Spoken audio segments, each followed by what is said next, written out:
Hello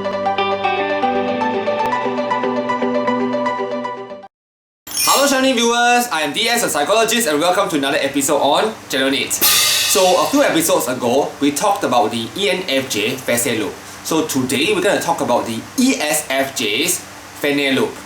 So because the ENFJ and the ESFJ have FE as their dominant function, so you would expect that the FeNe loop and the FeNe loop could be quite similar, but actually also a little bit different.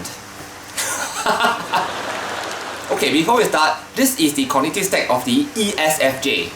So FE is their dominant function, their auxiliary function is SI, their tertiary function is NE. So when the ESFJ goes on a FeNe loop, they actually sack SI, which is their co-pilot. But what does SI do for the ESFJ? The SI does a few things. First, the SI definitely keeps the ESFJ grounded. So SI helps the ESFJ to become very realistic, because NE as a function can be really unrealistic. So SI helps to determine the goals that the ESFJ wants, and the ESFJ will use SI to determine how to accomplish these goals. However, unlike NI, which is future oriented, SI is based on past events. So to give you a more concrete idea, the ESFJ relies on habits, traditions and patterns to understand what they could do to help in their relationships in the present. So SI also helps the ESFJ to know whether they are taking on too much. So when a lot of people are approaching the ESFJ for help and assistance, the ESFJ uses SI to help to manage these relationships. They also use SI to know whether they can afford to help. So under normal circumstances, this is what happens to the ESFJ.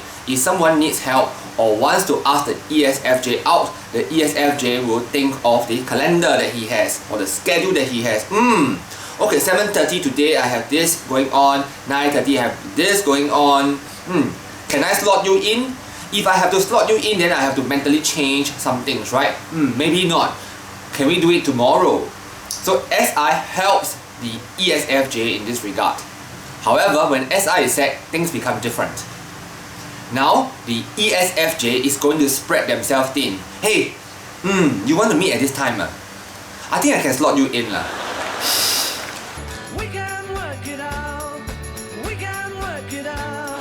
When NE gets promoted to become the second in charge, the ESFJ suddenly becomes very keen to see all the different possibilities in which they can help and please other people. The ESFJ will want to make their loved ones very happy. They try to go above and beyond.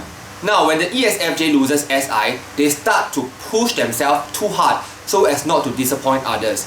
It is very likely that the ESFJ will become overwhelmed. While an unhealthy ENFJ may become vain, an unhealthy ESFJ may become impractical. It is very likely that the ESFJ will start to take on many projects because they don't want to turn people down.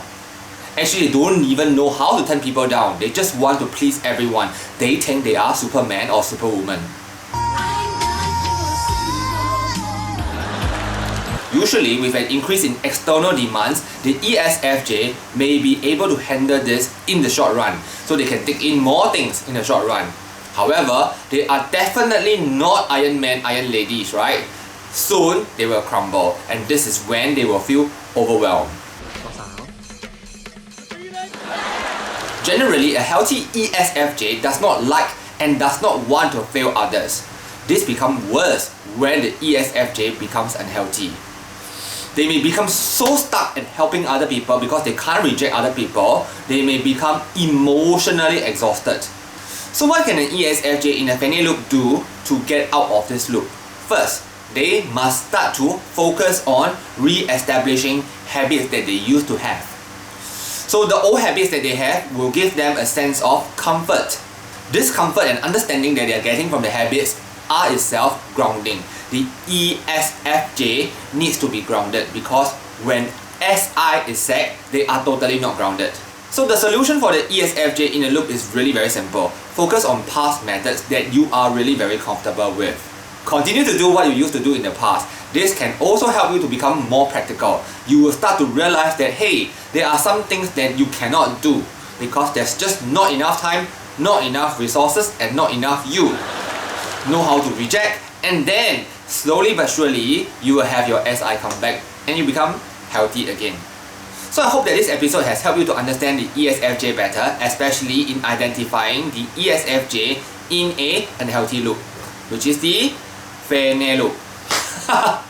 So because I'm an ENTJ, so in our channel we produce a lot of ENTJ videos. However, we are also catering to other MBTI types. So if you have a question for us, do post it under the comment section and we try to produce a video on it as well. And if you have not subscribed, do consider subscribing so that we can bring you more MBTI, psychology and fun stuff. Fun stuff! Okay, I'm going to sign off now and I'll see you in my...